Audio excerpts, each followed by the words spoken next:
She was worth more than every ranch, every mine, and every railroad in the territory combined. And the cowboy in the blue shirt who loved her did not know any of it. Not when he pulled her from the path of a runaway wagon. Not when he asked her to dance at the church social. Not when he got down on one knee with nothing to offer but a leaking cabin and his whole heart. He loved her before he ever knew the truth. And when the truth came out, it nearly destroyed them both. Lenora Whitmore stood in the makeshift courtroom on the second floor of the Ogden Territorial Office, her fingers steady around a leather folio that contained the last honest record of her father's empire. Across the room, behind a table polished to a shine that had no business being, in a frontier courthouse sat Aldrich Voss. He wore a charcoal vest buttoned to the throat and a watch chain that caught the afternoon light each time he shifted in his chair. His expression carried the patience of a man who had never once doubted the outcome of anything. The room was packed, every chair taken, men standing along the walls with their hats in their hands, women pressed together near the back windows. The whole town had come not because they understood the legal particulars, but because they understood that something important was about to break open in front of them, and people in small towns never miss a breaking. Lenora opened the folio. Her hands did not shake. 6 months ago, they would have. 6 months ago, she would not have been able to stand in a room full of strangers and speak the truth about a man who had spent decades learning how to bury it. But 6 months changes a person when those months contain everything. Love and labor and deception and loss and the kind of fear that strips you down to whatever you actually are underneath the life you were given. She looked at Aldrich Voss and said, "You kept inventory, Mr. Voss. You never kept honesty." His smile did not waver. It never did. But to understand how a woman who arrived in Utah with nothing but a satchel and a secret ended up standing in that courtroom, dismantling the most powerful man she had ever known. We need to go back to the beginning. Back to a summer afternoon when the dust hung in the air like a curtain and a train from San Francisco pulled into a station where nobody was waiting for her. Back to the day she met a cowboy in a blue shirt who did not know her name, did not know her fortune, and loved her anyway. The summer of 1878 had been brutal across the Utah Territory, the kind of heat that cracked the earth and turned creek beds into dry scars across the land. Ogden sat at the junction of two railroad lines, a town built on movement, on people passing through, and the sun beat down on its wooden storefronts like it was trying to burn the whole place back to bare ground. The Union Pacific train pulled in 17 minutes late on a Tuesday afternoon. The platform was crowded with the usual mix of railroad workers, merchants waiting for freight, and women selling lemonade from tin pitchers to anyone willing to pay 2 cents a glass. Lenora Whitmore stepped off the third-class car carrying a small leather satchel and wearing a calico dress that had been washed so many times the blue flowers on the fabric had faded to ghosts. Her auburn hair was pulled back in a bun that had come loose during the 3-day journey, and there was dust on her boots, and exhaustion in her face, and something harder than either of those things in her eyes. She was 23 years old. To anyone watching, and a few people were because a young woman traveling alone always drew glances, she looked like a working girl heading west. A seamstress maybe, a cook looking for a kitchen. The kind of woman who carried everything she owned in one bag because one bag was all she had. Nobody would have guessed that sewn into the lining of her worn traveling coat were ownership papers to 3 silver mines, 2 railroad lines, and more land than most men could ride across in a week.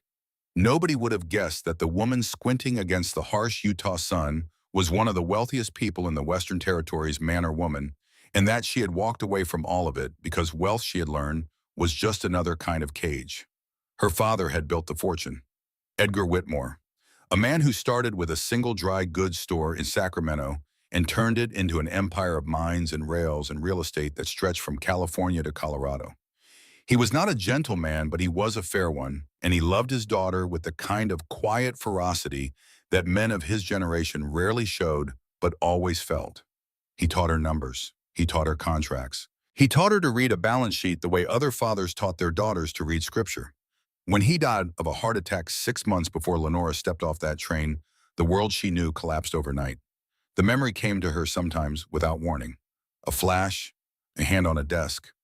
Aldrich Voss sitting across from her in her father's study, the room still smelling of Edgar's pipe tobacco, the chair behind the desk still holding the shape of the man who would never sit in it again. Aldrich's hands smooth and manicured, sliding a document across the mahogany surface toward her. "Sign it, dear. Your father would have wanted this." His voice had been so gentle, so reasonable, as if handing over control of everything her father had built was simply a matter of good sense. As if a 23-year-old woman could not possibly manage what a man had spent a lifetime creating. Lenora had looked at that hand, at the gold ring on the index finger, at the way the document was already prepared, already witnessed, needing only her signature to transfer power of attorney over the entire Whitmore estate to Aldrich Voss, trusted partner, family friend, the man Edgar had done business with for 15 years. Something in her stomach had turned cold. She did not sign. Instead, she took her father's legal documents from the office safe that night, converted what liquid assets she could into railroad bonds, sewed everything into the lining of her oldest coat, and bought a third-class ticket east. She left the mansion on Nob Hill with its 14 rooms and its garden and its staff of 12, and she disappeared into the anonymous current of westward migration like a coin dropped into a river. The marriage proposals had started before her father was cold in the ground. Men she had never met. Men who had looked through her at every social gathering for years, suddenly discovering that she was fascinating, beautiful, worthy of devotion. She received 11 proposals in 4 days. Each one made her feel more invisible than the last because none of them were seeing her. They were seeing the fortune. And then there were the business partners wanting to renegotiate contracts, the distant cousins crawling out of the woodwork with their hands out, the lawyers with complicated opinions about what a woman could and could not manage. So she ran. She chose Ogden because nobody in Ogden knew the name Whitmore, because it was far enough from San Francisco to be another world, but connected enough by rail that she could manage her affairs through correspondence if she needed to, because something about the name on the map had felt like a place where a woman could disappear and in disappearing finally find herself. She stood on the platform that Tuesday afternoon, squinting against the sun, getting her bearings, and she did not see the wagon until it was almost on top of her. The sound came first, a crack of splintering wood and the high panic scream of horses pushed past their limit, then shouts from the street, people scattering, a woman pulling her child out of the road so fast she left a shoe behind. Lenora turned and saw the wagon coming straight at her, 2 horses wild-eyed and frothing their reins dragging in the dust.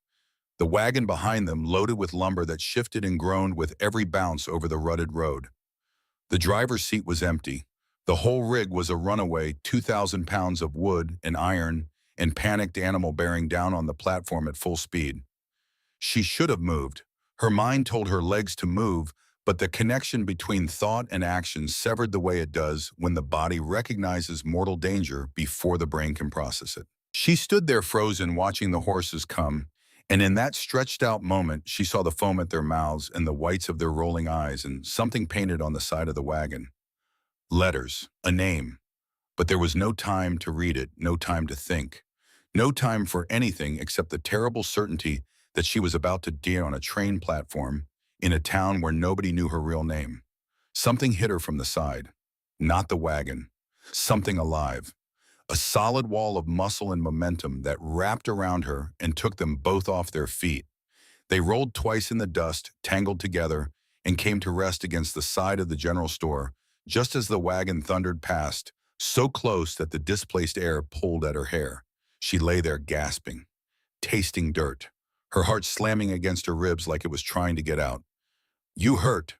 The voice was rough with concern, close. She could feel the weight of him still partly on her one arm braced against the ground to keep from crushing her. She blinked up at her rescuer, blue eyes, the color of the sky just after dawn, clear and bright and worried. A strong jaw, covered in several days of stubble. Sun-darkened skin, dark brown hair that fell across his forehead. He was wearing a blue work shirt beneath a brown leather vest, both covered in dust now from their tumble, and he was looking at her with such genuine concern that something in Lenora's chest shifted in a way she was not expecting. He was maybe 26 or 27. A working man, you could see it in his hands, in the calluses, in the small scars, in the way his shoulders filled out that blue shirt like muscle was something he had earned through labor rather than leisure. "I think so," she managed, though her voice came out shakier than she wanted. He helped her to her feet. His hands were careful, respectful, steadying her when she swayed without holding on longer than necessary. "That was close. You gotta be more careful, miss. These streets can turn dangerous fast. Thank you. She was brushing dust from her dress with hands that would not stop trembling. You saved my life. Just doing what anyone would do. But a flush colored his cheeks as he said it, and she knew it was not what anyone would do. Most people had scattered. He had run toward the danger. Down the street, two men had managed to catch the runaway horses and bring the wagon to a halt. Lenora glanced toward it and saw now that the dust was settling the lettering on its side panel. Voss and Associates painted in faded black on weather-beaten wood. Something cold flickered at the edges of her mind, a half-formed recognition, but it vanished before she could grasp it. It was just a name on a wagon in a town full of wagons. It meant nothing to her yet. It would mean everything soon enough. You new in town, just arrived. Just arrived. Well, welcome to Ogden. He smiled, and it changed his whole face, softened the hard edges that came from a life lived under open sky in all weather. Made him look younger, almost boyish. Name's Boone Callister. I work at the Flint Ridge Ranch about 5 miles north of here. Lenora, she said, then hesitated. She could not give her real last name, not here, not anywhere. Lenora Morgan. The lie came easier than she expected, and she felt a pang of guilt even as she said it. But Boone just nodded, accepting it without question, the way people in the West accepted things, because everyone out here was running from something, and it was not polite to ask what. You looking for work, Miss Morgan, or just passing through? Looking for work. I can sew, cook, clean. I'm good with numbers, too. Boone's expression turned thoughtful. He pushed his hat back on his head, thinking. Well, the Fentons who run the boarding house are always looking for help. Mrs. Fenton Opal, she's getting on in years and could use someone for the cooking and cleaning. Place is right down the street. White building with the blue shutters. Tell her Boone sent you. Thank you, Mr. Callister. Boone, he corrected, flashing that smile again. And you're welcome. I hope Ogden treats you well, Miss Morgan. He tipped his hat and walked away. His boots kicked up little clouds of dust with each step, and Lenora watched him go, noticing the easy confidence in his stride, the way his brown leather vest moved with his shoulders, the way he seemed completely at home in this rough frontier town in a way she had never been at home anywhere. She picked up her satchel. She headed toward the building with the blue shutters, and she told herself firmly that she had not come to Ogden to think about cowboys. Opal Fenton was a woman built for survival. Silver-haired and plump, with hands that had kneaded 1,000 loaves of bread and eyes that had seen enough of the world to know that a young woman arriving alone in a frontier town always had a story, and that the story was none of her business until the woman chose to tell it. Her husband Martin was a gruff man in his 60s with gnarled hands and kind eyes and a way of communicating displeasure through silence that was more effective than any shouting. When Lenora appeared at their door, dusty and tired with the fading adrenaline of the wagon incident still visible in her face, Opal took one look at Deer and opened the door wider. You look like you could use a cup of tea and a chair. I could use a job. Boone Callister said you might need help. Opal studied her for a long moment, the way a woman of experience studies another woman who is clearly not what she appears to be. Then she nodded. We could use the help. My arthritis has been something terrible this year, and Martin can't handle the heavy work anymore. You any good with laundry? Very good, Lenora said. In truth, she had never done laundry in her life before leaving San Francisco. But she had spent the 3-day train journey watching the other women in the third-class cars, studying how they worked and asking quiet questions. She was a quick learner. She would figure it out. Pay isn't much, $5 a week plus room and board, small room on the 3rd floor, meals with us. $5 a week. Lenora had jewelry in a bank vault in San Francisco worth more than most people earned in a lifetime. But she nodded seriously as if weighing whether the offer was fair. That sounds right. When can I start? Right now, if you are willing. And so Lenora Whitmore, one of the wealthiest women in the Western Territories, became Lenora Morgan boarding house helper for $5 a week in a room under the eaves. Her first day nearly broke her. Not the work itself, though, that was harder than anything she had ever done. It was the accumulation of small failures. She scorched 2 sheets with the iron. She oversalted the stew. She scrubbed the hallway floor with so much force that she raised blisters on both palms, then discovered she had used furniture polish instead of soap. And then there was the bread. Opal had asked her to watch a loaf in the oven while she stepped out to deal with a delivery. Simple enough, except Lenora had never watched bread in her life, had no idea how fast it could go from golden to black. And by the time she smelled the burning and yanked the oven door open, what came out was less a loaf and more a brick of carbon. Opal returned to a kitchen full of smoke and a young woman standing in the middle of it, holding a charred rectangle and looking like she might cry. Opal looked at the bread, looked at Lenora, and laughed. Well, she said, if the stove doesn't kill you, my husband's appetite will. It was such an unexpected kindness, the laughter, instead of the scolding, that something tight in Lenora's chest loosened for the first time in months. She laughed too. And then she asked Opal to show her how to do it right, and Opal did patiently the way a mother teaches a daughter. And by the second loaf, Lenora had it. That night she lay in her small room under the eaves, her hands aching her back, screaming, listening to the distant tinkling of piano music from one of the saloons down the street, and she felt something she had not felt since her father died. Peace. Here nobody wanted anything from her except honest work. Here she did not have to wonder if people liked her for herself or for her money. Here the only measure of her worth was whether the sheets were clean and the bread was not burned and the boarders were fed on time. It was enough, more than enough. It was everything. She saw Boone again 3 days later at the general store. Lenora was shopping for Opal, carefully counting coins from the small purse she carried, choosing between two grades of flour because one was 3 cents cheaper, and 3 cents mattered now when she heard his voice behind her. Miss Morgan, good to see you again. She turned. He was standing there with his hat in his hand, smiling at her like an old friend.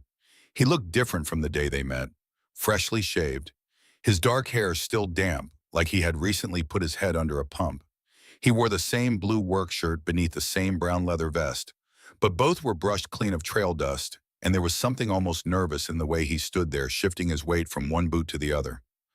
Mr. Callister, she said, and could not help smiling back. Boone, he reminded her. You get settled in all right. I did, working for the Fentons, just like you suggested. Good people, the Fentons. He turned his hat in his hands once, twice. He was clearly building up to something. Listen, Miss Morgan, I don't mean to be forward, but there's a church social on Sunday evening. Whole town comes out, food, music, dancing. I was wondering if maybe you'd like to go. With me. I mean, if you'd want to. When was the last time someone had asked her somewhere without a calculation behind it? In San Francisco, every invitation had been a chess move. Every social engagement, a maneuver in the endless game of society politics. Who you were seen with mattered more than who you actually were. But Boone Callister was not maneuvering. He was just a man in a blue shirt and a brown leather vest, asking a woman he barely knew to a church social, and the earnestness of it, the complete absence of agenda, was so refreshing that Lenora felt her throat tighten. I would like that, she heard herself say. His face lit up like she had given him something precious. Really? That's wonderful. I'll come by the boarding house around 6 if that works. 6 is perfect. See you Sunday then, Miss Morgan. Lenora, she said. If I have to call you Boone, you have to call me Lenora. All right then, Lenora. The way he said her name, soft and careful, like it was something worth protecting. It made warmth bloom in her chest that she was not prepared for and did not know what to do with. The store clerk watched him leave, then turned to Lenora with an expression that was somewhere between amused and approving. Boone Callister is one of the best men in this town. Works hard, doesn't drink too much, goes to church regular. You could do a whole lot worse. Lenora felt her cheeks heat. We're just friends. Sure you are, honey. Sunday took forever to arrive, and when it did, Lenora found herself more nervous than she had been for any society ball in San Francisco. She had 2 dresses, the faded calico and a slightly nicer one in dark blue cotton. She chose the blue, pinned her hair carefully, pinched her cheeks for color because she certainly did not own any rouge anymore. Opal noticed and smiled the knowing smile of a woman who had been young once. You look lovely, dear. Boone Callister is a lucky man. It's just a church social. That's what they all say. Boone arrived at exactly 6. He had slicked his hair back with water and was wearing what were clearly his best clothes, a clean white shirt beneath the brown leather vest trousers that had been pressed with care boots that had been polished until the leather shone. He held his hat in his hands on the boarding house porch and looked so completely disarmingly earnest that Lenora felt something squeeze in her chest. You look real pretty, he said, then immediately reddened. Sorry, that probably wasn't proper. It was perfectly proper, thank you. You look very handsome yourself. They walked to the church through the warm evening air, the sun beginning to set and painting the sky in shades of orange and copper and deep rose. Ogden was small enough that everyone knew everyone, and Lenora felt curious eyes on them as they passed. Whispered speculation, knowing smiles. In San Francisco, that kind of attention would have made her stomach clench with anxiety, every word and gesture judged and weighed. Here it just felt friendly. People were happy for Boone, that was all. The social was held in the yard behind the small white church at the edge of town. Lanterns strung between the cottonwood trees, tables loaded with food and pitchers of lemonade. A few men with fiddles and guitars playing music that was lively and bright and imperfect in the way that only real music played by real hands can be. Boone introduced her to half the town. Sheriff Holt Brennan, a weathered man with sharp eyes who sized her up quickly and seemed to approve. Doc Garrison and his wife, who immediately started asking about Lenora's sewing skills because the town desperately needed a seamstress. The school teacher, the bank clerk, the owner of the Lucky Dollar Saloon, everyone was welcoming. Nobody asked where she came from. In the West, people understood that past was a private country and it was not polite to cross its borders uninvited. They found a spot under a cottonwood tree with glasses of tart lemonade, and for a while they just stood there watching the festivities, not talking. And the silence was comfortable. That surprised her. Boone did not rush to fill every moment with words. He was just solid and steady and present, and standing next to him felt like standing next to something anchored. "Tell me about yourself," she said. "Have you always been a cowboy?" "Not much to tell. Grew up on a ranch in Wyoming, just me and my pa after my ma died when I was 8. Learned to ride and rope before I could do much else. Pa died 5 years back. I sold what was left of our things. Wasn't much. Used the money to drift for a while. Ended up here about 2 years ago. Got hired on at the Flint Ridge. Good work, honest work. Do you ever want your own place again?" He was quiet for a moment, his gaze drifting out past the lantern light to the dark shapes of the mountains. "Sometimes." His voice was quieter now. "But land's expensive, and I'm just a working cowboy. It would take me years to save enough, if I ever could." He paused, and when he spoke again, there was something underneath the words that was not bitterness, but something older and heavier. Something that had settled into his bones. "My pa had a ranch once. Good land, 160 acres in the Powder River country. He built it from nothing. Every fence post, every corral, every board in the house he put there with his own hands." Boone looked down at his lemonade. Then a railroad man came through. Had papers. Official-looking documents saying the land had been granted to the railroad for right-of-way. Pa couldn't read well enough to know the papers were forged. By the time a lawyer looked at them, the railroad man had filed claims in 3 counties. Pa fought it for 2 years. Spent every cent he had, lost anyway. The lantern light made shadows on his face, and Lenora could see the boy he had been standing in the wreckage of his father's life, learning a lesson that would shape everything he became. He died 6 months after they took the ranch. Doctor said it was his heart. But I know what killed him. It was losing the only thing he ever built. Losing it to a man in a pressed suit who knew how to use paper like a weapon. He looked at her, and his blue eyes were steady and hard in a way she had not seen before. "Money doesn't build things, Lenora. It just takes them from people who do." The words landed on her like stones, because she was one of them. One of the people with money. One of the people who owned land and mines and railroads. Her father had been fair, had been decent, but the world Edgar Whitmore operated in was the same world that had destroyed Boone's father. And Boone did not know that. He was looking at her like she was a kindred spirit, a fellow survivor of hard luck, and every second she let that belief stand was another brick in the wall of her deception. Tell him something inside her whispered. Tell him now. But the words would not come. Because if she told him, everything about the way he was looking at her would change. The warmth would go out of his eyes. She would become one of them. The rich, the powerful. The people who took things from people like his father. So she said nothing, and hated herself for it. "What about you?" Boone asked, his voice lighter, now pulling back from the dark places memories had taken him. "What brings you to Ogden?" "I needed a fresh start. Where I was before it was suffocating. Too many expectations. Too many people wanting things from me. I understand that. His eyes were warm again, sympathetic. Well, I hope you find what you're looking for here. I think I might, Lenora said softly, and meant it. The music shifted to something livelier. People started to dance. Boone looked at the dancers, then at Lenora, then back at the dancers, clearly working up his courage. I'm not much of a dance, he admitted, but if you wanted to, I'd be honored. She had been taught to dance by instructors who charged more per hour than Boone made in a week. She could waltz and polka with flawless precision. But watching the people dancing at the church social, she saw that this was something different, something looser and more joyful, less concerned with perfect form and more focused on the simple pleasure of moving together. I'd love to. He took her hand. His palm was calloused and warm against hers.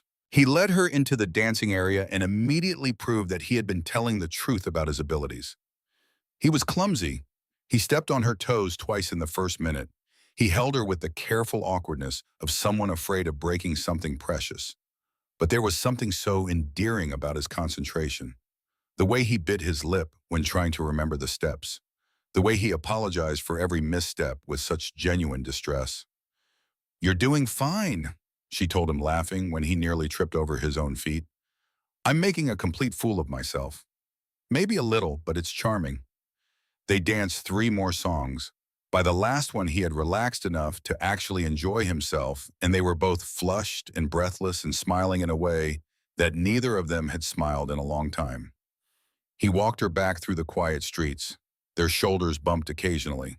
The stars were coming out thick and bright the way they only get in places far from city lights. At the boarding house door, Boone stopped and turned to face her. "I had a real fine time tonight, Lenora." "So did I. Could we maybe do this again? There's a barn dance next month. I'd be proud to take you if you'd want." "I would want." That smile again, the one that made his whole face change. He hesitated. Then he took her hand and pressed a gentle kiss to her knuckles. His lips barely brushed her skin. It was the most innocent of gestures, but it sent warmth rushing through her entire body in a way that no practiced flattery from any San Francisco millionaire ever had. "Good night, Lenora." "Good night, Boone." She watched him walk away into the darkness, his blue shirt catching the moonlight for a moment before the night swallowed him whole. Then she went inside. Her hand was still tingling where his lips had touched it. The weeks that followed fell into a rhythm as steady and reliable as the turning of the earth. Lenora worked at the boarding house during the day, growing stronger, learning the 1,000 small skills that had never been required of her in San Francisco. Her hands toughened, her skin darkened from the sun. She found muscles she did not know she had, and a satisfaction in physical labor that no amount of inherited wealth had ever provided. Boone came to town every Sunday. They walked along the river east of town talking about everything and nothing. They sat on the boarding house porch in the cooling evening air, while he told her stories about the ranch, about stubborn cattle and clever horses, and the endless beautiful work of keeping the land alive. Sometimes they just sat in silence, watching the world move past them, and the silence was as full as any conversation. She fell for him the way water wears stone, slowly, steadily. Not the dramatic passion of novels, but something quieter and deeper and more durable. It was the way he held doors, the way he listened when she spoke like her words were the most important sound in the world, the way he treated everyone with the same steady respect, whether they were the richest man in town or the poorest. It was the way his whole face changed when he saw her, the way the weariness of the week's work fell away and something bright replaced it. She had been courted by men with university educations and family pedigrees going back generations. None of them had made her feel what Boone Callister made her feel, with his work-roughened hands and his shy smile and his blue shirt under that brown leather vest. One evening in late August, about 6 weeks after she arrived in Ogden, Boone took her to watch the sunset from a hill overlooking the town. They sat together on the warm grass as the sky turned gold and crimson and deep purple. The whole valley spread out below them, and the air smelled of sage and dry earth and the approaching end of summer. "Lenora," Boone said quietly, "I need to tell you something." Her heart climbed into her throat. "What is it?" "I'm not good with words, never have been, so I'm just going to say it plain." He turned to look at her. those blue eyes serious and vulnerable and brave. I love you. I've been falling since the day I pulled you out of the street, and I think I've already landed. I know I don't have much to offer. I'm just a cowboy. You deserve someone who can give you a fine house and pretty dresses and a life that isn't hard every single day. But I love you, and I will spend every day of my life trying to make you happy if you'll let me. Tears burned in Lenora's eyes. In that moment, she wanted nothing more than to tell him everything. To say that she was one of the wealthiest women in the territory, that she could buy him 100 ranches. That money was the last thing that mattered between them. But the words caught in her throat like a bone because if she told him, his eyes would change. He would feel ashamed of offering her a two-room cabin when she owned mansions. He might think she had been laughing at him. He might propose from obligation, or worse, he might withdraw from her entirely because Boone Callister was a man who carried his pride like a load-bearing wall, and if she knocked it out, everything he had built himself into would come down. Or worst of all, he might wonder even for a second if the money was the reason, and that second of doubt would poison everything. She could not tell him. Not yet. Not until she was absolutely certain that what he felt could survive the truth. Boone, she said, reaching for his hand, you are not just a cowboy. You're the best man I've ever known. You're honest and kind and hardworking. You make me laugh. You make me feel safe. You make me feel like I can be myself without pretending. The irony of that last word cut her like a blade, but she kept going. I love you too. The joy that broke across his face was like dawn arriving. He pulled her close and she went willingly, pressing her cheek against the worn cotton of his blue shirt, listening to the steady beat of his heart. I want to marry you, he said into her hair. I know it's fast, but I've never been more sure of anything. Will you marry me, Lenora? Yes, she said. Because what else could she know? Because as she loved him and he loved her, and the money was just paper, and the truth could wait, and this moment, this golden moment, on a hill above Ogden, with the sun dying in the west, and his arms around her, and his heart beating against her ear, this moment was real. Yes, I'll marry you. Boone let out a sound of pure joy that carried across the valley. He picked her up and spun her in a circle until they were both dizzy and laughing. Then he set her down carefully and kissed her sweet and tender and full of every promise a man can make, with his mouth on a woman's mouth. It was Lenora's first real kiss, and it was perfect. And 600 miles away in a hotel room in Salt Lake City, a man named Aldrich Voss sat in a chair by the window and unfolded a telegram that had arrived that afternoon from a private investigator he kept on retainer in San Francisco. The telegram read, subject located, Ogden, Utah Territory, married under name Morgan, husband Callister Boone, cowboy, Flint Ridge Ranch, no assets. Aldrich Voss read the telegram twice. Then he folded it neatly, placed it in his breast pocket, and smiled the way a man smiles when a game he has been playing for months suddenly becomes more interesting than he expected. He poured himself a whiskey, he drank it slowly, and he began to plan his trip to Ogden. Outside the window, the same sunset that had painted the sky gold for Boone and Lenora was fading to darkness over the Wasatch Mountains. But Lenora up on that hill with her head against Boone's chest and his arms around her and his heartbeat in her ear did not know any of that yet. She only knew that she was happy, and that happiness, she was about to learn, is the thing that makes you most vulnerable to the people who want to take everything from you. They were married 3 weeks later in the small white church where the social had been held. Opal Fenton helped Lenora sew a simple dress from white cotton fabric, and the two women spent 3 evenings at the boarding house kitchen table cutting and stitching and pinning by lamplight, while Martin pretended to read his newspaper and secretly watched them over the top of it, with the quiet contentment of a man who understood that some things in life are worth witnessing, even if you have no part in them. Half the town showed up for the ceremony.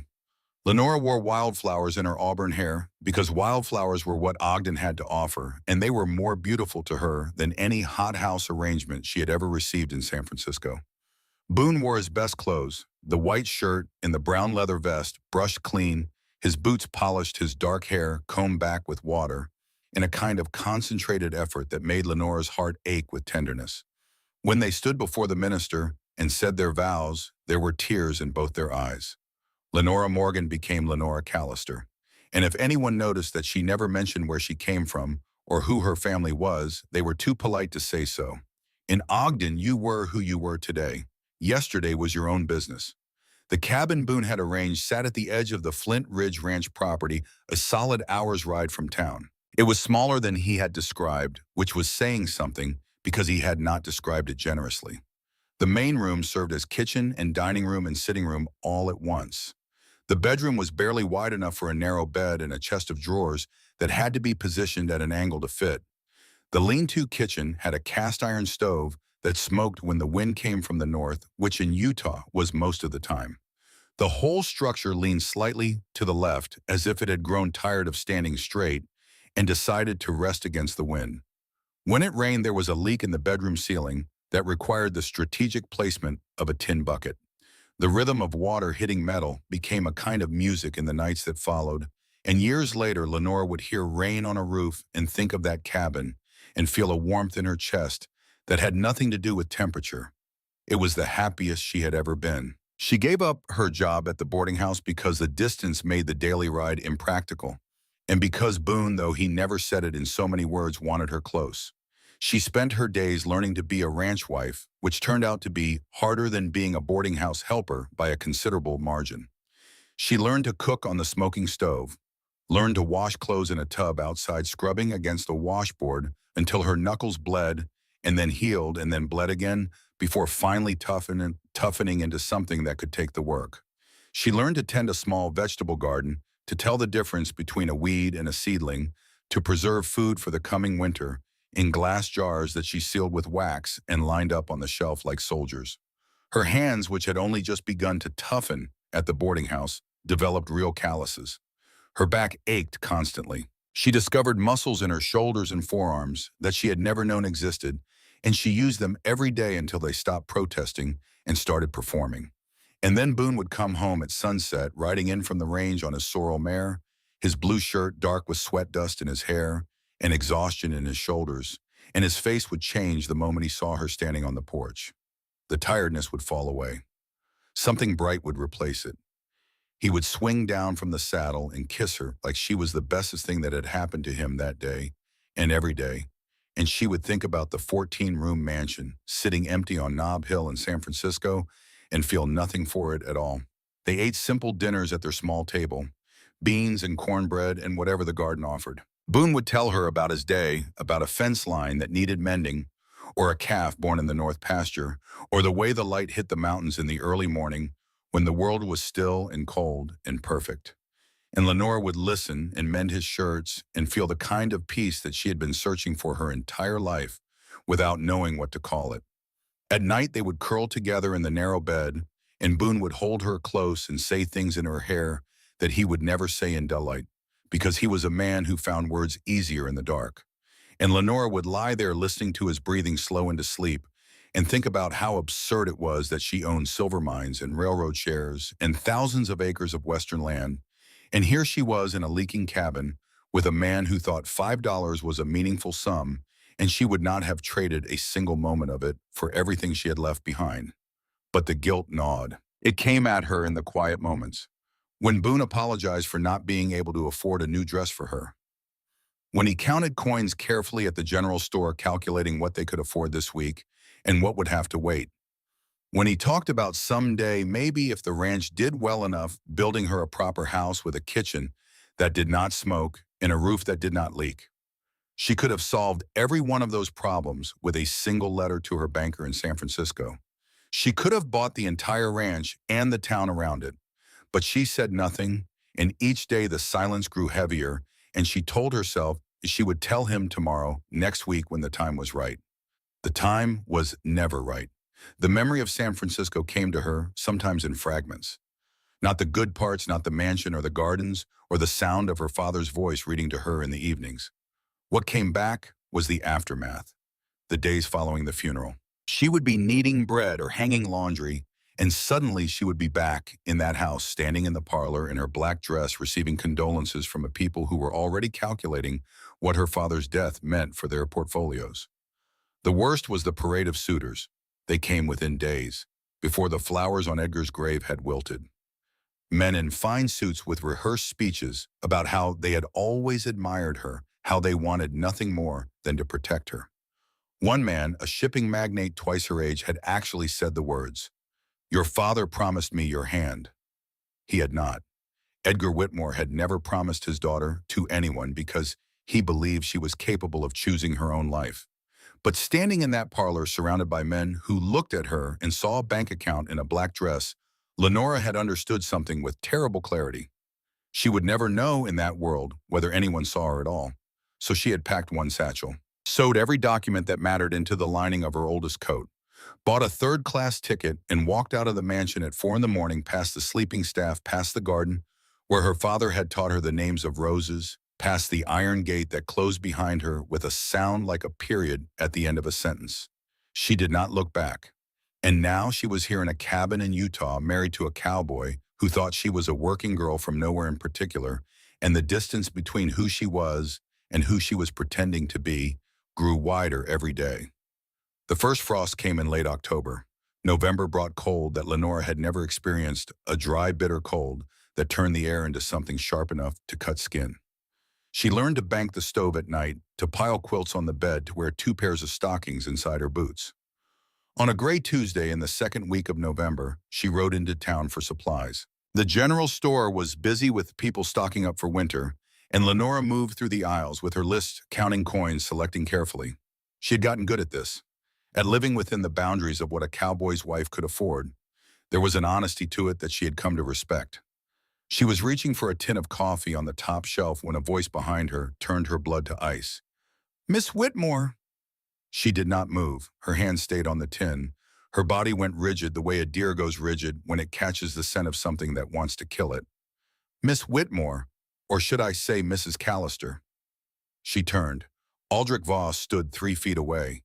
He looked exactly as she remembered him from San Francisco, as if the frontier had not touched him at all. Charcoal suit pressed to knife-edge creases, a watch chain gleaming at his vest. His thin face composed into an expression of delighted surprise that did not reach his eyes, because nothing about Aldrich Voss was ever a surprise. Everything was a calculation. "Your father would be heartbroken," he said softly. "His daughter living like this, dressed like a common laborer, married to a man who owns nothing." The store had gone quiet. People were looking.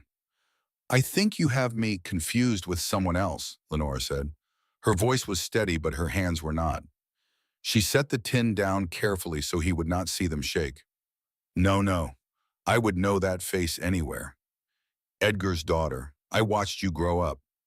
Aldrich's voice carried the warmth of an old family friend, and that was the most frightening thing about him. He sounded kind. He always sounded kind. "People in San Francisco have been very worried about you, Lenora. You disappeared without a trace. There were concerns about your state of mind." "My name is Lenora Callister." "You have the wrong person." "Callister." He tasted the name like something mildly amusing. "The cowboy. Yes, I heard about that. Tell me, does your husband know who you really are? About the money?" "I don't know what you're talking about." Aldrich tilted his head. The gesture was almost paternal, almost gentle, and beneath it, cold as bedrock, was the absolute certainty of a man who held all the cards and knew it. "Come now, dear, this is quite an elaborate performance, though I must say your father would have admired the commitment. He always said you were the stubborn one." People in the store were staring now. The clerk had stopped weighing flour. 2 women near the dry goods shelf were whispering behind their hands. "You must have me mistaken for someone else," Lenora said louder this time, and she pushed past him toward the door, leaving her half-filled basket on the counter, leaving her coins on the shelf, leaving everything behind except the cold expanding terror in her chest. She heard him call after her, his voice still carrying that terrible gentleness, but she did not stop. She walked fast and then faster, and then she was running through the cold November air to the boarding house, because it was the only safe place she could think of, and she burst through the door and practically fell into Opal Fenton's arms. "What happened?" Opal demanded. "What's wrong?" "There was a man. He thought I was someone else. He would not stop." Opal's face hardened into something protective and fierce. "Did he hurt you?" "No, he was just very insistent. It frightened me." Opal sat her down, made tea, wrapped a quilt around her shoulders, did not ask questions she knew Lenora was not ready to answer because Opal Fenton understood that some truths need time to surface on their own. Lenora sat in that warm kitchen, her hands wrapped around the cup, and tried to stop the shaking that had moved from her hands into her whole body. Aldrich Voss was here, in Ogden. The man who had tried to take everything her father built was standing in her town in her new life, and he knew exactly who she was and where she lived and who she had married. She had to tell Boone. She had to tell him before Aldrich did. But when Boone came to collect her that evening, concern written across his face because the storekeeper had sent word that his wife had run out without her purchases, Lenora looked at him and the words would not form. How do you begin that conversation? How do you tell the man who loves you for your poverty that your poverty is a performance? Some man was bothering her, Opal said, stepping in before the silence became suspicious, insisting she was someone else, someone named Whitmore.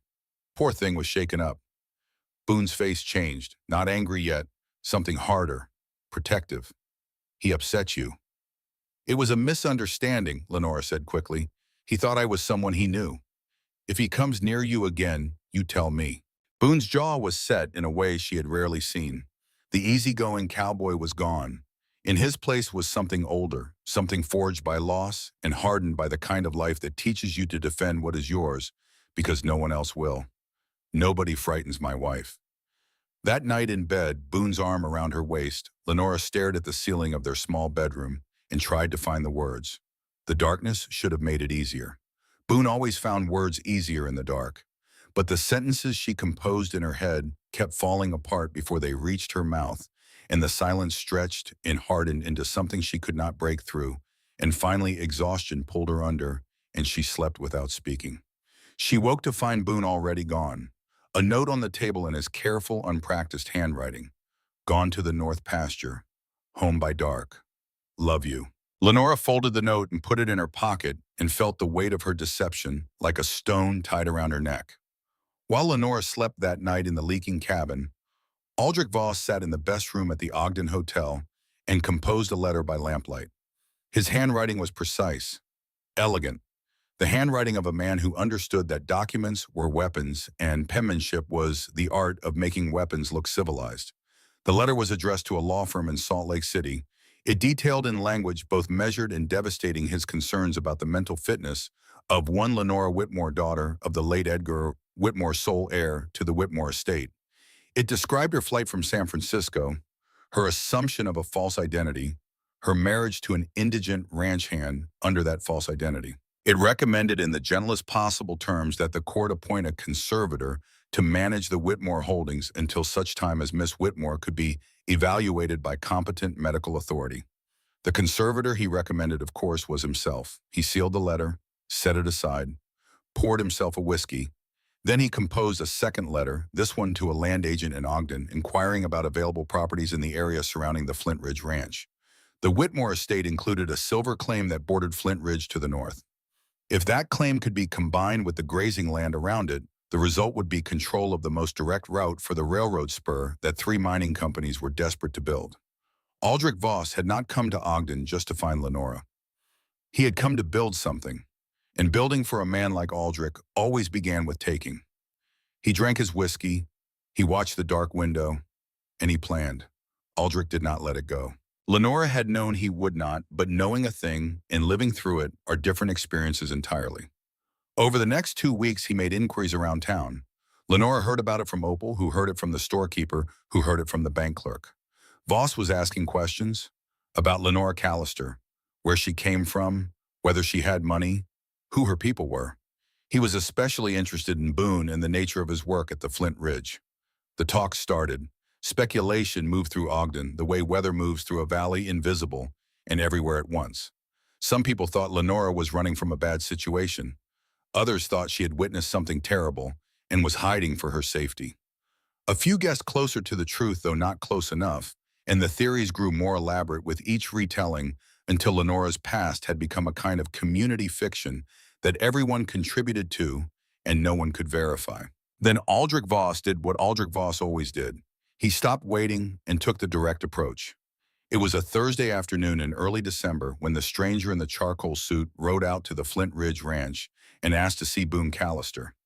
The ranch hands pointed him toward the horse corral where Boone was working a young gelding that had not yet decided whether it wanted to cooperate with the humans who fed it.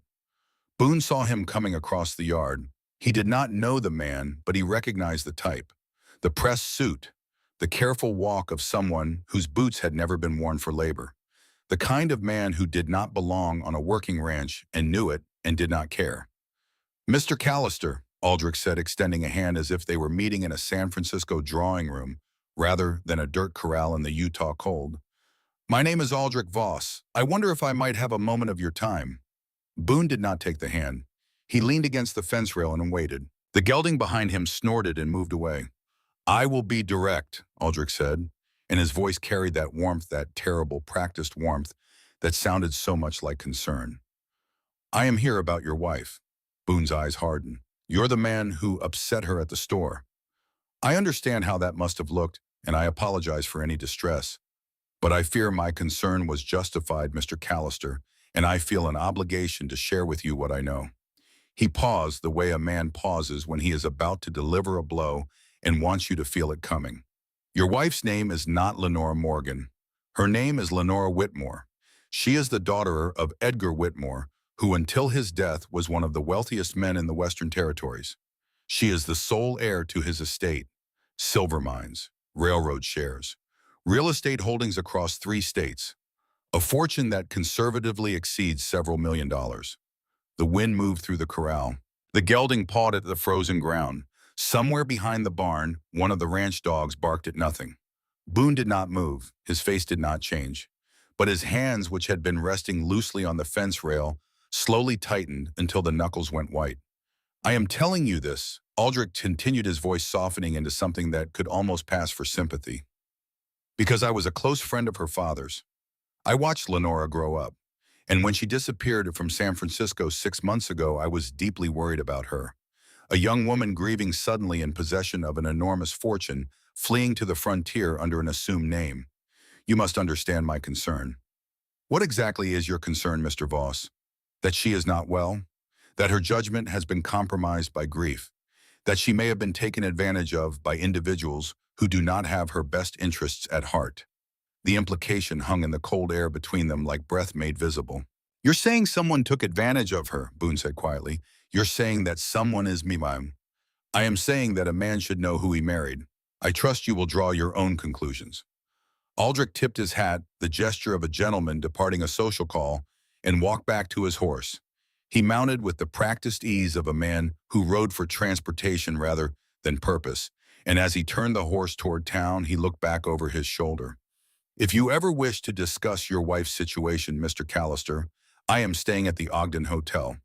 Room 12. I am here to help." He rode away. Boone stood at the corral fence and watched him go, and the other ranch hands who had been working nearby found reasons to be somewhere else, because they could see something in Boone's stillness that warned them to keep their distance. It was the stillness of a man standing on the edge of something, deciding whether to fall. He stayed at the corral until the sun went down. Then he saddled his horse and rode home through the December dark. Lenora saw him coming through the window. She had supper on the table and a fire in the stove, and she had spent the entire afternoon rehearsing the words she should have said months ago. But the moment Boone walked through the door and sat down at their small table, his hands clasped in front of him, his face holding an expression she had never seen before, the rehearsal evaporated. "Lenora, I need to ask you something, and I need you to be honest with me." Her heart stopped, then started again harder than before. "A man named Voss came to see me today, at the ranch." Boone's voice was level controlled, the voice of a man holding something explosive with very steady hands. "He told me things about you, about who you are, about your father, about money." He looked at her across the table. The lamplight caught the blue of his eyes, and she saw something there she had never seen directed at her before. Not anger, not yet. A question large and fragile hanging in the space between them, and underneath it, the first hairline fracture of trust. "Tell me it's not true." This was the moment, the one she had been running from since the night she said yes on the hilltop. "My name is Lenora Whitmore," she said. The words came out flat and plain, stripped of everything she had planned to wrap around them. Aldrich Voss was right about that. "My father was Edgar Whitmore. He owned silver mines and railroads and thousands of acres of land across the Western Territories. When he died, he left everything to me. I am one of the wealthiest women in the territory. She watched his face. She had expected shock. She had expected confusion. What she saw was worse than either. She saw understanding arrive slowly like a crack spreading through ice. Each new comprehension fracturing something that had been solid a moment before. His expression did not crumble. It rearranged. Piece by piece, the face of the man who loved her reassembled itself into the face of a man who no longer knew what he was looking at. I ran because everyone wanted something from me. Lenora continued because stopping now would be worse than going on. Men I'd never met proposed marriage. Business partners wanted to renegotiate contracts. Distant relatives appeared with their hands out. Aldrich Voss tried to get me to sign everything over to him. I could not breathe. I could not think. I did not know who to trust. So you came here, Boone said slowly, pretending to be poor. I came here to find out who I was without the money defining me. And you met me. And I met you. She reached across the table for his hands. Boone pulled them back. The gesture was small, just a withdrawal of a few inches. But it felt like a blade drawn across her heart because Boone Callister had never once pulled away from her touch, and the space between his hands and hers on that rough wooden table suddenly contained everything that was about to break. You lied to me. His voice was flat, stripped of warmth and inflection and everything that made it his. Every day, for months. I didn't lie exactly, I just didn't tell you everything. That is the same thing, Lenora. He said her name differently now, not soft and careful, not like something worth protecting, like something he was holding up to the light and finding false. We stood in front of God and everyone we know, and you made vows under a name that was not yours. Morgan is my middle name. The marriage is legal. I am not talking about legal. Boone stood abruptly. The chair scraped against the floor, a sound like something tearing. I am talking about honest. I am talking about the fact that I have spent months feeling guilty that I could not give you more. Counting pennies at the store, apologizing for a leaking roof, promising you that someday I'd build you a proper house. And the whole time you could have bought this ranch and every ranch around it and never noticed the expense. His voice cracked on the last word, and in that crack, Lenora heard something she had been dreading. Not anger, shame. Boone Callister was ashamed, and shame in a man like Boone was more dangerous than fury because it went deeper and lasted longer and touched the places where his worth lived. It was not playing, Lenora said. Tears were running down her face, now hot and useless. Everything I felt was real. The work I did, the life we built together, my love for you. All of it was real. How would I know? His voice was quiet now, which was worse. How would I know what is real and what is not? You have been performing since the day I met you. The poor girl, the simple life, the gratitude for $5 a week. All of it was a show. It was not a show, Boone. But he was not listening. He had gone to the place where the memory of his father lived, the place where a man in a pressed suit had used papers to take everything. And in his mind, Lenore had become part of that story. Another rich person who had played with the life of someone who worked with his hands. And Aldrich Voss, standing in that corral with his smooth voice and his careful concern, had planted the seed exactly where he knew it would grow fastest. My father died because a wealthy man lied to him, Boone said, and his voice was barely audible, now a whisper that carried more weight than any shout. Used documents and smooth words and took everything he had. And here I am married to a woman who did the same thing. Different method, same result. I don't know what's real anymore. He grabbed his hat from the peg by the door. Boone, please. Let me explain. I need to think. I need to ride. It is dark. It is December. You cannot ride in the dark in winter. I have done harder things than ride in the dark. The door closed behind him. Through the window, Lenora watched him saddle his horse by moonlight, his movements sharp and efficient, and ride out into the darkness at a pace that was reckless and deliberate at the same time. She sank to the floor. She pressed her back against the wall of the cabin they had shared for 3 months, the cabin where she had been happier than anywhere else on earth, and she let the sobs come. The sound they made in that empty room was the loneliest sound she had ever heard. And riding through the December darkness With the cold burning his face and his horse's breath making clouds in the air, Boone could hear only one voice. Not Lenora's, not Aldrich Voss's, his father's. The last words the old man had ever spoken, lying in a bed in a cabin that no longer belonged to him. Don't let them take what's yours, son.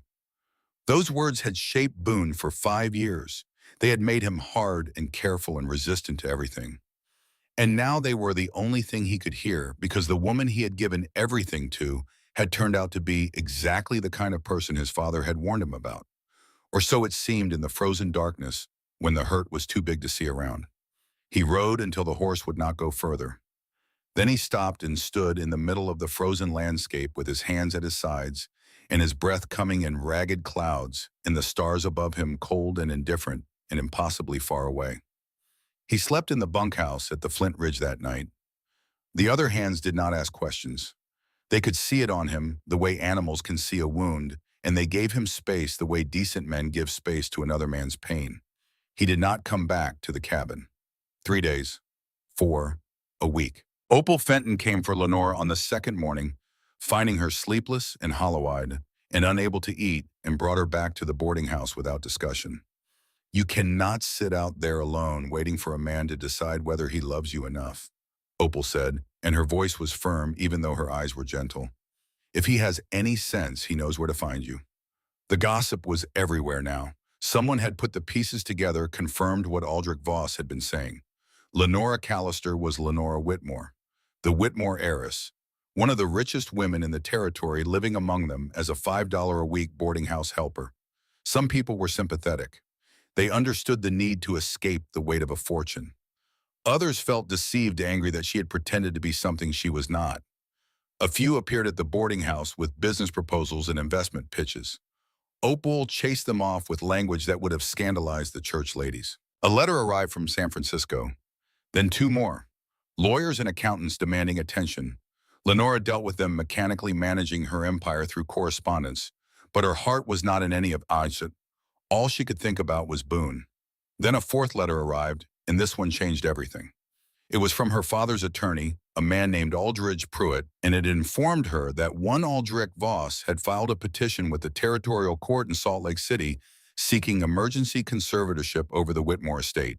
The petition alleged that Lenora Whitmore was mentally unfit to manage her own affairs, citing her flight from San Francisco, her assumption of a false identity, and her marriage to an indigent ranch hand as evidence of psychological instability. The hearing was scheduled for March, 3 months away. If the court ruled in Voss's favor, he would have legal control over everything. Every mine, every railroad share, every acre of land, including the silver claim that bordered the Flint Ridge Ranch to the north. But there was more. Pruitt's letter included a second piece of information, almost an afterthought, buried in a paragraph about Voss's business dealings. In the course of preparing a defense against the conservatorship petition, Pruitt's investigators had uncovered something about Voss's history. 5 years ago, Aldrich Voss had acquired a ranch in the Powder River country of Wyoming through a land scheme involving forged railroad easement documents. The previous owner, a man named Callister, had fought the seizure in court and lost. Lenora read the name twice. Callister. She put the letter down. She stood up from the table in Opal's kitchen.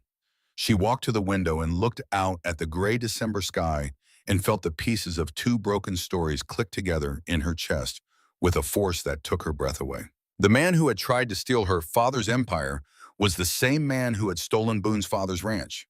The same man, the same methods, forged documents, legal manipulation, the patient, methodical destruction of everything someone had built with their hands. Aldrich Voss had killed Boone's father as surely as if he had put a gun to his head. And now he was coming for her. And his visit to Boone at the corral, his careful revelation of Lenora's identity, his concerned voice, and his sympathetic eyes, all of it had been strategy. He had not told Boone the truth out of kindness. He had told Boone the truth to break them apart. Because a woman fighting alone is easier to destroy than a woman standing next to a man who loves her. She did not sit down. She did not cry. Something had shifted in her the way the ground shifts before it settles into a new and more permanent shape. The guilt and the grief and the helplessness that had defined the past week burned away, and what was left underneath was something harder. something that Edgar Whitmore would have recognized in himself. She was not going to wait for Boone to decide whether he could forgive her. She was not going to wait for anyone. Aldrich Voss had declared war on everything she loved, and she was going to fight him.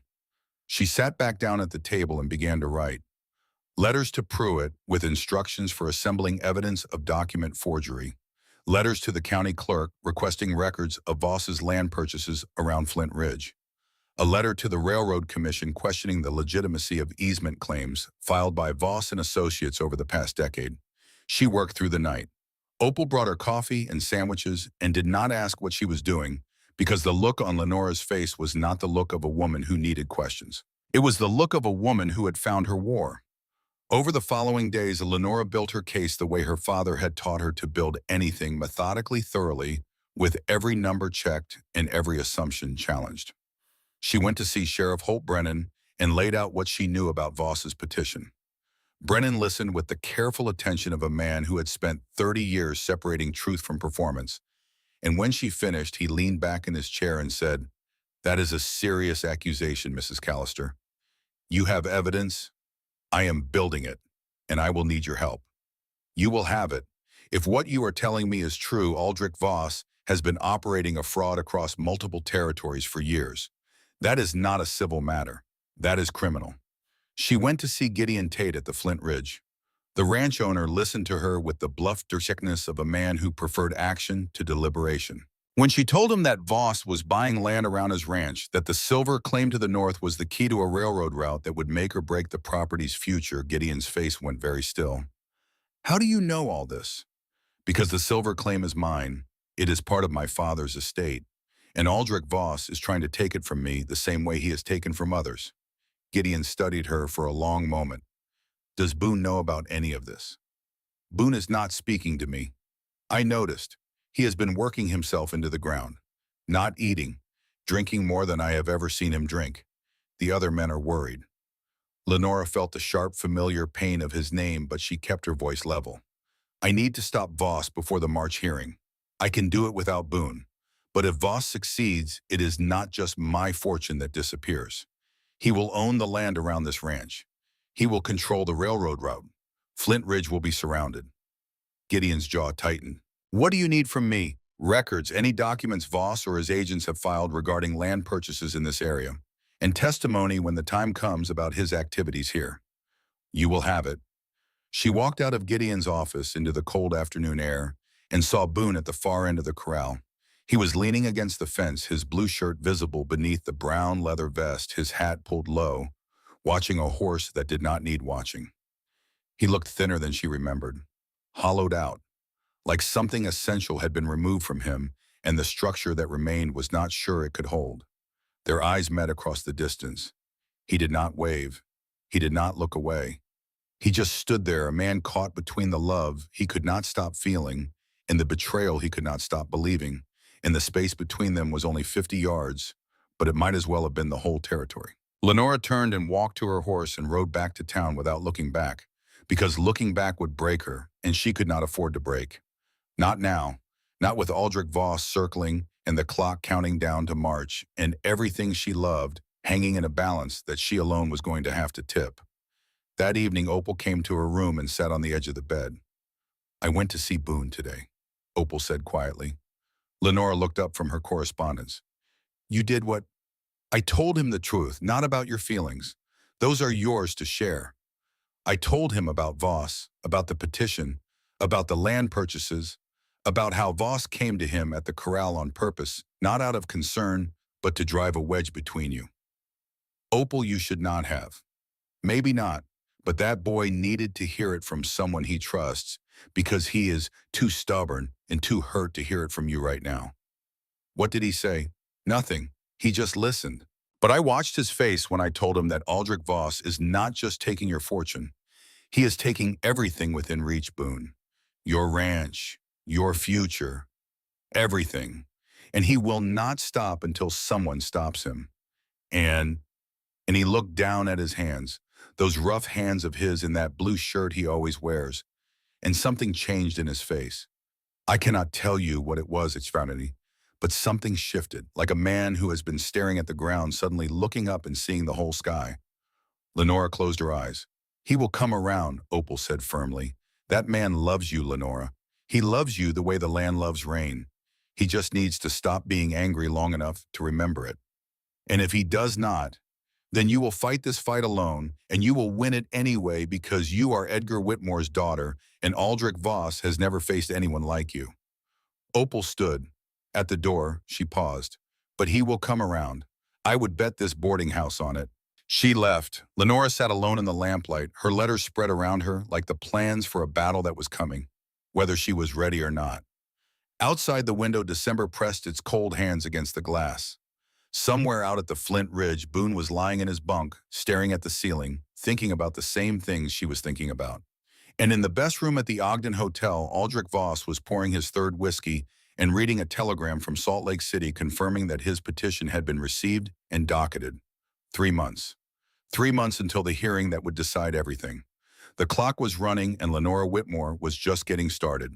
February came to Ogden the way trouble comes to people who are already carrying more than they can hold, without warning and without mercy. The storm moved in from the northwest on a Thursday morning, and by noon the sky had turned the color of old iron, and the wind was pulling at everything that was not nailed down. By evening, the snow was falling so thick and fast that you could not see your hand in front of your face, and the temperature dropped to a place where exposed skin stopped hurting and started dying. Lenora was at the boarding house when the storm hit. She had spent the morning at Sheriff Brennan's office reviewing documents that Brennan's deputy had brought back from Salt Lake City. The case against Aldrich Voss was taking shape. Land records from 3 counties showed a pattern of acquisitions that followed the same method every time. Forged easement papers, shell companies with names that sounded official, filings timed to coincide with the absence of the property owners so that by the time anyone realized what had happened, the legal machinery had already ground past the point of easy reversal. Lenora had mapped 12 separate transactions over 8 years, 12 families who had lost their land to the same scheme, 12 variations of the same theft, and at the center of all of it, patient and methodical, and always one step removed from the actual forgery, Aldrich Voss. The name Voss and Associates appeared on filings in 3 territories, the same name she had glimpsed on the side of a runaway wagon on a summer afternoon that felt like a lifetime ago. She had not understood what it meant then. She understood now. The hearing in Salt Lake City was 5 weeks away. She was ready, or close to ready. The evidence was strong, the pattern was clear. What she still needed was a witness who could testify to the human cost of what Voss had done, someone who had lost something real, something the court could not ignore. She needed Boone, but Boone had not spoken to her in 2 months. She saw him sometimes in town, and he was always polite, tipping his hat, asking after her health with the careful formality of a man addressing a stranger. The distance between them was worse than anger because anger has heat in it, and heat at least means something is still alive. What Boone gave her was coolness, consideration, the measured kindness of a man who has decided to feel nothing. She heard through the town gossip that he had been made a partner at the Flint Ridge, that he was working harder than ever, that Gideon Tate could not say enough good things about him. She was glad because the investment she had made through Gideon months ago, the money she had quietly funneled into expanding the ranch with the condition that Boone be promoted on merit, that investment was paying off exactly as she had intended. Boone was building something of his own. He was proving to himself that he could stand without anyone's help. He just did not know that she had given him the ground to stand on. The storm worsened through the night. By Friday morning, Ogden was buried under 3 feet of snow, and the wind was still howling, and the whole world had contracted to the size of whatever room you were standing in. Nobody moved. Nobody could. The news reached town Saturday afternoon, carried by a ranch hand on a horse so exhausted it could barely walk. There had been an accident at the Flint Ridge. A section of cattle had gotten trapped in the ravine north of the main pasture when the storm collapsed the trail they used to get down to water. Boone had gone out with 2 other hands to free them. The ravine walls gave way. One man made it out clean. The second broke his arm. Boone was buried under 4 feet of snow and rock with cracked ribs and a gash on his forehead that would not stop bleeding. They had gotten him out. He was alive. He was in his quarters at the ranch, and Doc Garrison was on his way, but the storm was making the roads nearly impassable, and it might be hours before the doctor could get through. Lenora did not remember making a decision, One moment she was standing in Opal's kitchen, listening to the ranch hand's report. The next she was at the livery stable saddling a horse, pulling on every piece of clothing she owned, and riding out into a storm that would have turned back most men and every sensible woman. Opal did not try to stop her. She just stood at the door of the boarding house and watched Lenora ride into the white curtain of snow and said quietly to no one, "That is how you know." The ride to the Flint Ridge normally took an hour. In the storm, it took nearly 3. The horse fought her for the first mile trying to turn back, and Lenora had to use every ounce of will she possessed to keep the animal moving forward into the wind. The snow was blinding. The cold was a living thing wrapping around her chest and squeezing, finding every gap in her clothing, every exposed inch of skin. She could not feel her fingers by the halfway point, could not feel her face by the time the dim shape of the ranch buildings materialized through the white. She dismounted outside the bunkhouse. Her legs would not hold her at first, and she grabbed the hitching post and stood there for a moment, shaking or waiting for her body to remember how to work. Then she went inside. The bunkhouse was warm and smelled of wood smoke and leather and the particular scent of men who work outdoors in all weather. The other hands looked up when she entered, snow falling from her coat in clumps, her face red and raw from the wind, ice in her hair. They stared at her the way men stare at something they cannot quite believe. "Where is he?" Someone pointed to the small room at the back. Boone was lying on a narrow cot. Doc Garrison had not arrived yet, but someone had cleaned the gash on his forehead and wrapped his ribs with strips of torn bedsheet. His face was gray with pain. His blue work shirt had been cut away to allow access to his ribs, but the brown leather vest was hanging on a peg by the bed, spotted with blood. His eyes opened when she came through the door. Even through the pain, even through everything that had happened between them, something moved across his face when he saw her. Surprise. And underneath it, rising like water through cracked earth, something that looked like hope. "Lenora." His voice was rough, thin. "What are you doing here? I heard you were hurt." She moved to his side, pulled a chair close and sat down. She took his hand. He did not pull it away. His fingers were cold and she wrapped both of her hands around them and held on. "How bad is it?" "Couple of cracked ribs. The cut on my head looks worse than it is. I will be fine." "You will be fine because you are going to lie still and do what the doctor tells you when he gets here." A ghost of a smile crossed his face. "You rode through a blizzard." "Yes." "That was foolish." "Yes." "You could have died." "I am aware." He looked at her, really looked at her for the first time in 2 months without the veil of anger or the careful distance of a man protecting himself from further injury. He looked at her face red and windburned, and her hair tangled and wet with melted snow, and her hands chapped and raw wrapped around his, and something in his expression broke open the way ice breaks open in spring. Not all at once, but enough. "I have missed you," he said. The words seemed to cost him something. "Every single day, I have missed you so much it was like missing a limb." "I know. I have missed you too. You rode 3 hours through a blizzard to get here. I would have ridden 30. He closed his eyes. When he opened them again, they were bright with something more than pain. "I'm sorry, Lenora, for leaving, for the silence, for all of it. You have nothing to apologize for. I am the one who kept the truth from you. I should have told you before we married. That was wrong."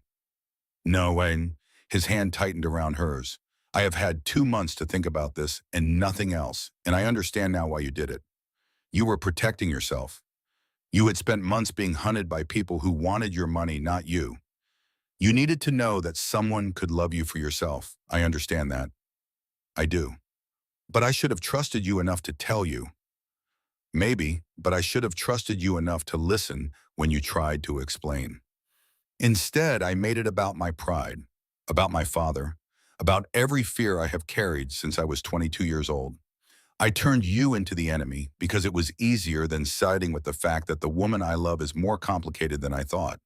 He paused. "And Voss knew that. He came to me at the corral because he knew exactly what to say to make me break. He used my father's story against me the way he uses documents against everyone else." Lenora felt tears sliding down her cheeks.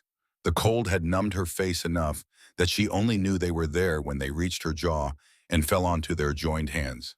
I do not care if you are rich or poor, Boone said. I do not care if you own one dress or 1,000. I love you. I loved you when I thought you were a working girl with nothing, and I love you now that I know you could buy everything I have ever seen. The money does not change what you are to me. It just took me too long to figure that out. Boone, let me finish. I need to say this. He took a breath and winced as his ribs protested. I was afraid. That is the truth of it. Not angry, afraid. Afraid that I was not enough. That a man who owns nothing cannot be the right man for a woman who owns everything. Afraid that you would wake up one morning and realize you had married beneath you. You are the furthest thing from beneath me. I know that now. In my head, I knew it then, but my heart needed time to catch up. He lifted her hand to his lips and kissed her knuckles, the same gesture he had made on the boarding house porch the night of the church social, and the tenderness of it broke something loose in Lenora's chest that she had been holding tight for weeks. Come home, she whispered. Please come home. There is nothing I want more. Doc Garrison arrived an hour later, having fought through the storm on a mule that proved more stubborn than the weather. He confirmed cracked ribs, prescribed 6 weeks of rest, and told Boone that if he saw him on a horse before March, he would personally tie him to the cot. Boone protested. Lenora told him to be quiet. You survived a blizzard and a ravine, she said. You will not survive me if you do not rest. Yes, ma'am, Boone said, and for the first time in months they both laughed, and the sound of it in that small room was like a fire being lit in a house that had been cold for too long. They went home to the cabin together 3 days later when the storm had cleared and the roads were passable. The cabin looked even smaller and shabbier than Lenora remembered, and the leak in the bedroom had gotten worse and the stove was as temperamental as ever. But Boone was there, and that made it perfect. She took care of him while his ribs healed, made him rest when he wanted to work, fed him soups and stews that she had learned to make properly over the past months, sat with him on the porch in the cold afternoon sun, both of them wrapped in quilts, watching the snow melt slowly from the hills. They talked, really talked. Not the careful surface conversation of two people protecting their secrets, but the deep, sometimes painful honesty of two people who have decided that the truth, however difficult, is better than the most comfortable lie. Lenora told him about the case against Voss, about the conservatorship petition, about the land purchases around the Flint Ridge, about the 12 families she had found who had lost their land to the same scheme. Boone listened without interruption, his expression growing more serious with each detail. He is trying to take everything, Boone said when she finished. He is trying, he will not succeed. What do you need? I need a witness, someone who can testify to the court about what Voss did to real people. The documents prove the fraud, but documents are just paper. The court needs to see the damage, to see what it means when a man loses everything he built. Boone was quiet for a long time. The afternoon shadows were getting longer and the air was turning cold. You want me to testify about my father? I would never ask you to do something that painful unless it mattered. But yes, your story is the one that will make the court understand that Aldrich Voss is not just a businessman who cuts corners. He is a man who destroys lives. I have never told that story to anyone except you. I know. He stared out at the hills. The snow was turning pink in the fading light. I will do it, he said, for my father, for you, for everyone else he has done this to. Lenora reached for his hand. He took it, held it, and they sat together on the porch of their small cabin while the sun went down and the first stars appeared, and the world turned itself slowly toward the reckoning that was coming. The hearing was held on the 14th of March, 1879, not in Salt Lake City as Voss had planned, but in Ogden. Sheriff Brennan had petitioned the territorial judge to move the venue on the grounds that the majority of evidence and witnesses were located in Weber County, and the judge, a practical man named Hadley, who did not enjoy unnecessary travel, had agreed.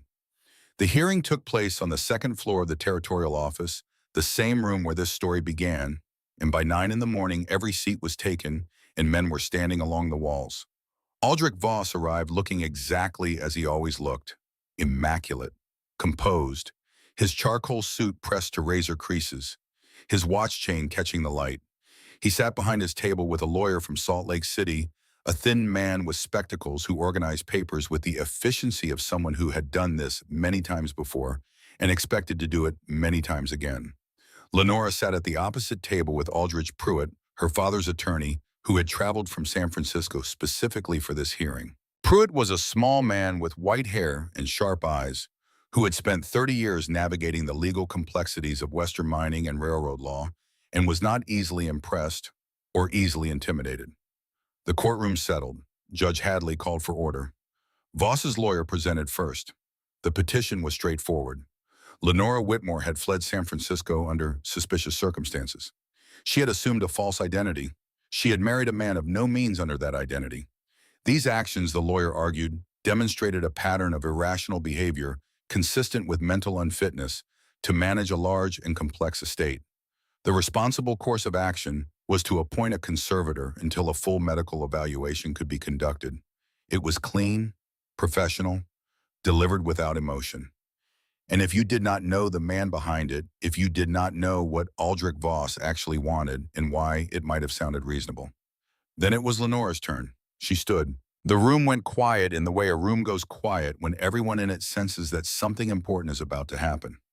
Lenora was wearing the dark blue cotton dress, the nicer of her two dresses, and her auburn hair was pinned up carefully, and she stood straight and still with the leather folio in her hands, and she did not look nervous. She looked like what she was, Edgar Whitmore's daughter, a woman who had been taught to read a balance sheet before she could read scripture, a woman who had spent 3 months building a weapon out of paper and patience and the truth. She opened the folio. "Your Honor," she said, "I do not dispute that I left San Francisco. I do not dispute that I used a different name. But I dispute with every piece of evidence in this folio the suggestion that those actions demonstrate unfitness. I left because the man sitting across this room attempted to coerce me into signing power of attorney over my entire estate within days of my father's death. I used a different name because I was fleeing a man who had the resources and the ruthlessness to find me." She turned to face Voss directly. "This petition is not about my mental fitness. It is about control. Aldrich Voss wants control of the Whitmore estate, and he has filed this petition because I refused to give it to him voluntarily." Voss's expression did not change. That patient, almost kind smile. The look of a man watching a child throw a tantrum, waiting for it to pass. Lenora laid out her evidence. 12 land transactions across 3 territories, each following the same pattern. Forged easement documents, shell companies, strategic timing. She presented affidavits from county clerks who had identified irregularities in the filings. She presented testimony from 2 of the 12 families who had been willing to come forward, including a rancher from Colorado, whose story carried the weight of a man who had lost everything and lived long enough to tell it. She presented financial records showing that Voss had been systematically acquiring land around the Flint Ridge Ranch in Ogden, positioning himself to control the route of a proposed railroad spur that would be worth a fortune to whoever held the right-of-way. She demonstrated that the silver claim at the center of this scheme belonged to the Whitmore estate, and that Voss's petition for conservatorship was in effect an attempt to seize that claim through legal manipulation rather than outright fraud. The room was very quiet now. Judge Hadley was leaning forward. Voss's lawyer had stopped organizing his papers. Then Lenora called her final witness. Boone Callister walked to the front of the room in his blue work shirt and brown leather vest. He had shaved that morning and his hair was combed, but he was still unmistakably what he was. A working man, a cowboy. A man who had earned every callus on his hands through labor and who carried himself with the quiet dignity of someone who had nothing to prove to anyone. He sat in the witness chair. He looked at Lenora. She gave him the smallest nod. And Boone told the story of his father. He told it simply the way he told everything, without flourish or self-pity. He described the ranch in the Powder River country, the 160 acres, the cabin his father had built board by board. He described a man who sang while he worked, who could gentle a horse with just his voice, who built something real and lasting out of nothing but sweat and stubbornness and love for the land. Then he described the day a man arrived with papers, and the 2 years of courts and filings and legal language that his father could not read and could not afford to fight, and the day they lost the ranch. And what happened to a man who loses the only thing he ever built, how the silence comes first, then the sitting, then the staring at land that is no longer yours, and then the dying that the doctors call heart failure, but that anyone who has ever watched it happen knows is something else entirely. something that has no medical name because medicine has not found a word for the way a man can die from having his life's work taken from him by a stranger with a pen. The room was absolutely still. Several women in the gallery were crying. Even Judge Hadley's composure showed cracks. "The man who took my father's ranch," Boone said, and his voice was steady, the voice of a man who has rehearsed nothing but has lived every word, used the same method that Mrs. Callister has described here today. Forged documents, legal filings designed to confuse, a system built to take from people who work with their hands and give to people who work with paper. He paused, looked directly at Aldrich Voss. "I did not know until my wife's investigation uncovered it that the man who destroyed my father was the same man sitting in this courtroom today." The silence that followed was the kind of silence that changes things. Not the quiet of an empty room, but the quiet of a room full of people who are rearranging everything they thought they knew. Voss's composure cracked. Not much, a tightening around the repo, a slight shift in the chair, but enough for Judge Hadley to see, enough for the whole room to see. Lenora stood. "Your Honor, the man who filed this petition against me is the same man who forged documents to steal Boone Callister's family ranch 5 years ago. The same man who has used the same scheme against at least 12 families across 3 territories. The same man who is at this moment attempting to acquire land around the Flint Ridge Ranch for the purpose of controlling a railroad route worth hundreds of thousands of dollars." She looked at Voss. He looked back at her, and for the first time the patience in his eyes was gone.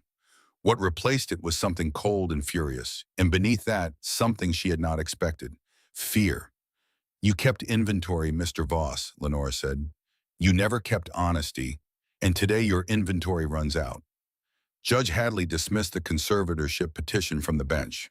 He ordered the territorial marshal to take Aldrich Voss into custody pending investigation of fraud charges across multiple jurisdictions. He commended Mrs. Callister for her thorough and courageous presentation of evidence, and he noted for the record that her mental fitness appeared to be, in his words, considerably above average. Voss was led out of the courtroom in handcuffs. He did not struggle. He walked with the rigid posture of a man who cannot quite believe that the system he spent decades manipulating had finally turned against him. At the door he paused and looked back at Lenora. His face was blank. The charm was gone. The warmth was gone. What remained was the thing that had always been underneath a man who saw other people as inventory and could not comprehend a world in which inventory fought back. Then he was gone. The courtroom erupted. People stood. People cheered. Sheriff Brennan shook Lenora's hand. Gideon Tate clapped Boone on the shoulder hard enough to make him wince from his still-healing ribs. Opal Fenton pushed through the crowd and wrapped Lenora in an embrace so tight that Lenora could feel the older woman shaking. "Your father would be proud," Opal whispered. "So proud."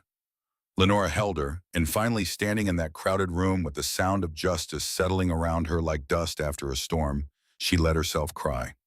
Not from grief or fear or guilt, but from the pure, uncomplex relief of a woman who had fought the hardest fight of her life and won. Boone found her outside the courthouse afterward. He was leaning against the hitching rail, his brown leather vest catching the late afternoon sun, and when she came through the door, he straightened and looked at her with an expression she had not seen since that evening on the hill when he had told her he loved her. That, he said, was the most extraordinary thing I have ever witnessed. "I could not have done it without your testimony." "You could have. You were doing fine before I opened my mouth. I just added color." She laughed. It felt strange and wonderful and necessary. "Take me home," she said. He offered his arm. She took it. They walked through the streets of Ogden together, past the general store and the boarding house and the small white church, and the people they passed nodded and smiled and tipped their hats, and it was not the curiosity of strangers anymore. It was the respect of a community that had watched a woman stand up and fight and win. They built the house that spring. Not a mansion, not even close. A modest ranch house on land that was part of Boone's new partnership at the Flint Ridge. 3 bedrooms, a proper kitchen, with a stove that did not smoke, a sitting room, with windows that looked out over the valley, and a porch. The porch was Boone's idea. He said every house worth living in needed a place where you could sit and watch the day end. He and the other ranch hands did most of the work themselves. Lenora helped when she could, hauling boards and hammering nails alongside the men, And if her technique was not always perfect, her determination made up for it. It took 3 months. Every board, every nail, every shingle was placed by hand, and when it was finished, they stood on the porch together on the first warm evening and looked out at the land and the ski and the life they were building. "It is perfect," Lenora said. "It is ours." Boone set his arm around her waist. "We built this together." They lived on what Boone earned as partner at the Flint Ridge. Lenora managed her father's estate through correspondence, making decisions that increased the already considerable fortune, but they did not spend that money on themselves. It was an arrangement they had agreed on during those long conversations while Boone's ribs healed. He needed to know that what he built with his own hands. She needed to know that what they shared was not about what she could provide. The money existed. It would be there for their children. But for now, for them, the life they made would be earned together. Their first child came in February of 1880, a son. They named him William after Boone's father, and he had his father's blue eyes and his mother's auburn hair. Being a mother was harder than any work Lenora had ever done, harder than running a boarding house or building a legal case or riding through a blizzard. William was colicky and rarely slept, and there were nights when Lenora walked the floor with him exhausted beyond reason, wondering how the women on the frontier managed this without the army of nurses and maids she would have had in San Francisco. Then Boone would come in from the barn, still wearing his blue shirt and vest, smelling of horses and hay, and he would take the baby from her arms and hold him against his chest and walk the room in slow circles, humming something tuneless and low, and the baby would quiet. And Lenora would stand in the doorway watching her husband hold her son and think that no amount of money in any vault in any city in the world was worth more than this single ordinary moment. They had two more children, a daughter named Grace in 1882 and another son named Thomas in 1884. The house that had seemed spacious for two became full of noise and chaos and the particular kind of love that only exists in homes where children are growing. Boone was a patient father, teaching them to ride and rope and treat animals with care, while Lenora taught them to read and reason and think critically about the world around them. They never told the children about the Whitmore fortune while they were young. As far as William and Grace and Thomas knew, they were an ordinary ranch family who worked for what they had and appreciated what they were given. In 1885, Gideon Tate died of a stroke. He had no children of his own, and his will left his share of the Flint Ridge to Boone, recognizing him as the son Gideon had never had. Lenora held Boone that night while he grieved the loss of the man who had given him a chance, and she decided that the time had come for one last truth. She told him about the money she had invested through Gideon 6 years earlier, about the condition that Boone be promoted on merit, about the careful structure that ensured he would never know. She braced herself. Boone laughed. It started small and grew until he was shaking with it, tears running down his face, the kind of laughter that comes from a place deeper than humor. "Of course you did," he said when he could speak. "Of course you found a way to give me everything while making me believe I earned it myself. Are you angry?" "I should be." He pulled her close. "But I am not, because you were right. If you had just handed me a ranch, I would have felt like charity. Instead, I worked for it. Every sunrise, every fence post, every head of cattle. The work was real, even if the opportunity came from you. And that is what matters." He kissed the top of her head. "Thank you for believing in me when I could not believe in myself." "Always," Lenora whispered. The years passed the way years do when they are full of the right things. The ranch prospered, the children grew. William developed a head for business and went east to college. Grace became a teacher at the small school in Ogden. Thomas, to nobody's surprise, became a rancher like his father. Boone's hair went from brown to gray, and Lenora's auburn faded to silver, and their bodies slowed, but they still sat together on the porch every evening, watching the sun go down over the valley. They still held hands. They still looked at each other with the same wonder and gratitude that had been there since the beginning, since a dusty afternoon on a train platform, when a cowboy in a blue shirt pulled a stranger out of the path of a runaway wagon and changed both their lives forever. In 1903, they celebrated 25 years of marriage. Their children organized a gathering, and everyone from Ogden and the surrounding ranches came. Opal Fenton, 83 years old and refusing to let anyone help her stand, raised a glass of lemonade and addressed the crowd. "I remember when Lenora first came to my door," she said, her voice wavering but clear. dusty and tired and running from something she could not name. And then she met Boone. And I watched them fall in love the way you watch the sun come up. Slowly at first, then all at once, until the whole world is different. 25 years later, they are still the finest people I know. To Boone and Lenora. The crowd raised their glasses. That night, lying in bed in the house they had built with their own hands, Boone pulled Lenora close. "Do you ever regret it?" he asked. "Running from San Francisco, marrying a cowboy, living this life instead of the one you were born to?" "Not for one single breath," Lenora said.